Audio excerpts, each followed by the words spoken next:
కోసే పక్కన పెడదాం. నేను చాలాసార్లు చెప్పిన కేటీఆర్ ఈ కేసులో గెలవాలని. ఒక్కసారి వేటు పడాలి ఎమ్మెల్యేల మీద.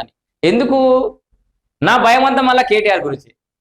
నెక్స్ట్ ఎన్నికలు వచ్చినప్పుడు ఏమైనా ఎమ్మెల్యే తక్కువ పడితే ఇప్పుడు ఇంతగానం పార్టీ ఫిరాయింపుల చట్టాలు అది దాన్ని ఎగురుతుండా. రేపు పొద్దుగాల ఎన్నికలు వస్తే మళ్ళీ 5 ఎమ్మెల్యేలు తక్కువ పడితే ఎమ్మెల్యేలను కొనడానికి ఫస్ట్ లైన్ నిలబడేది ఈయన్ని. ఇంకొకసారి కేటీఆర్ ఎమ్మెల్యేలను కొనకుండా ఉండాలంటే ఆ ఆలోచన కూడా రావద్దంటే ఇప్పుడు కేటీఆర్ గెలవాలి. ఇటువంటి కేసులలో పైసలు పట్టుకొని కట్టలు పట్టుకొని రెడీగా నిలబడతాడు కేటీఆర్. నేను కొంటాను ఎమ్మెల్యేలు.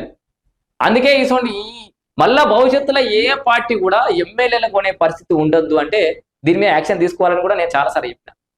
కానీ కేటీఆర్కు తెలిసిన విషయం, నాకు కూడా తెలిసిన విషయం ఏంటంటే అయ్యే పని కాదు. మా ఇద్దరు తెలుసు.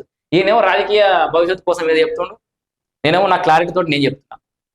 ఎందుకంటే అప్పుడున్న రాజ్యాంగమే ఇప్పుడుంది, అప్పుడు స్పీకర్కి ఏ హక్కులు ఇప్పుడు అవే ఉన్నాయి, అప్పుడున్న శాసనసభ వ్యవహారాలు ఇప్పుడున్నాయి. రాష్ట్ర ముఖ్యమంత్రి రేవంత్ రెడ్డి కూడా ఇట్లా పుస్తకాన్ని పట్టుకొని చెప్పిండు. ఇప్పుడు ఏమైనా కొత్తగా మారిందా అధ్యక్ష? ఇప్పుడు మారడానికి దాంట్లో పెద్దగా మారేది ఏం లేదన్నాడు. వాస్తవం అదే జరుగుతుంది, పెద్దగా మారేది ఏం లేదు.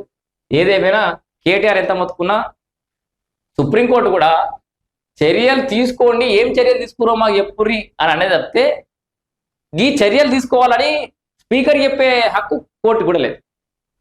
బికాస్ శాసనసభలో స్పీకర్ ఈజ్ ద సుప్రీం. ఆయన ఏ నిర్ణయం తీసుకుంటే ఆయన నచ్చిన నిర్ణయం తీసుకునే అవకాశం ఉంది. సుప్రీంకోర్టు మీరు అనుకుంటారు సుప్రీంకోర్టు ఇక మొట్టికాయలు ఎత్తుంది, మొట్టికాయలు కాదు.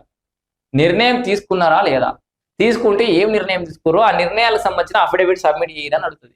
అప్పుడు స్పీకర్ ఏం చెప్తాడు, ఇక నేను ఈ నిర్ణయాలు తీసుకున్నా, వీళ్ళు పార్టీ మారినట్టుగా నా దగ్గర ఆధారాలు లేవు అని చెప్పేసి ఏదో ఒకటి చెప్పి ఆయన ఒక అఫిడవిట్ అనేది కోర్టుకు సమర్పిస్తాడు. కథం దుకాణం బంద్. వీళ్ళు అట్లాగి ఇట్లాగి కూడా ఆయన ఉన్న 2 నెలలు కూడా అయిపోతుంది. మళ్ళీ ఎన్నికలు వస్తాయి.